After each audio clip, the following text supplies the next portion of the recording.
Our relationship with brands, whether positive or toxic, isn't that different than our relationship with ourselves.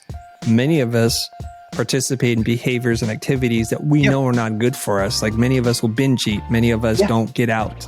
Many of us aren't using nonviolent language or kind words and giving people grace.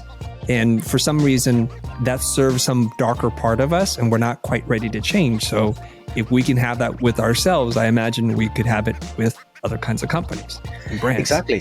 And where the difference is if that bad behavior, whatever we want to call it, becomes an everyday patterned behavior over a long period of time, then that's who you become. Yep. And then, you're an a-hole. A brand is who you are. It's the promise. It's some of all the expressions, the feelings, the impressions. You can't control it. We're on the same page on the definition of a brand. But then the next thing you say is not every business is a brand. Mm-hmm. But you can have a brand mindset. I like that because that's empowering. But if a brand is who you are, and you and no matter how big or small you are, there's promises that you make all the time. Mm-hmm. The sum of all the experiences and the feelings and impressions that you create for people. How is it that not every business is a brand? That's a really good question. My view is brands become brands when society says so, not when the business does, not when the business says, hey, we're a brand. That's it. Great. No matter what stage in their journey they're in, if they claim they're a brand, I question that. It's like when someone says, hey, I'm cool. And you just know that the cool people don't say that. They don't need to because they're like, yeah, we say you're cool. That makes you cool. And that's why I try and distinguish between whether you're a business, which is the same kind of definition, or a brand. That's different to branding, which is all the kind of tools that we use and the frameworks and the visuals and the language. And it's done at a certain point in time, where a brand or a business is over a long period of time. So you are right. You could use that definition of a business and say, isn't it a brand? And my view is only if we in the world say you are. Then we're in agreement there. Yeah.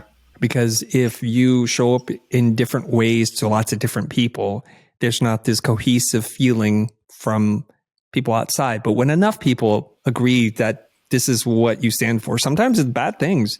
Yeah.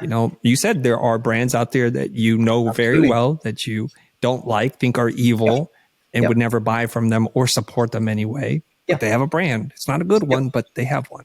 And that's valid, And that's why I say impact equals relevance equals revenue. If you have a negative impact, your relevance drops and so will your revenue. If you have a positive impact, your relevance increases and your revenue does as well.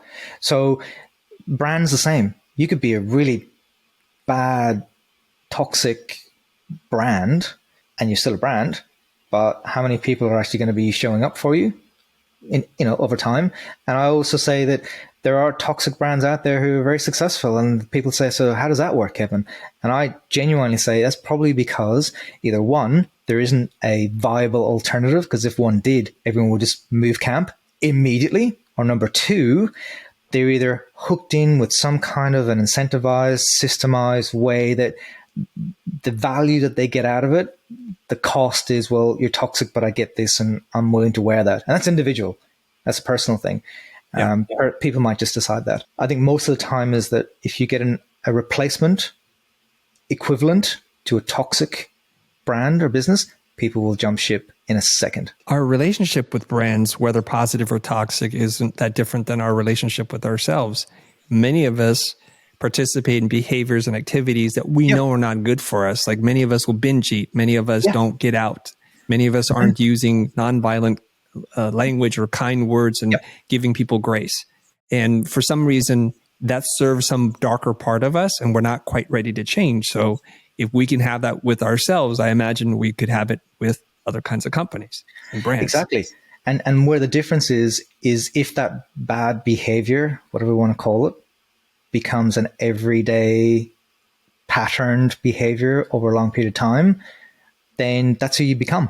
Yep. And then, you're an a-hole. Whereas if you're a brand that sometimes trips up, but for the most part is doing, reasonable, ethical, whatever we want to call it, work, then you go, okay, you can forgive the trip ups. And that's a choice that we make. And goes back to Anna Lepe. every dollar that we spend is a vote for the kind of world we want to live in.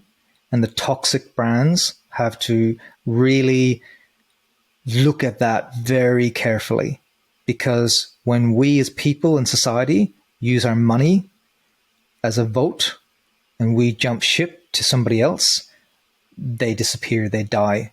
So therefore they have to change because it's the right thing to do, or business survival.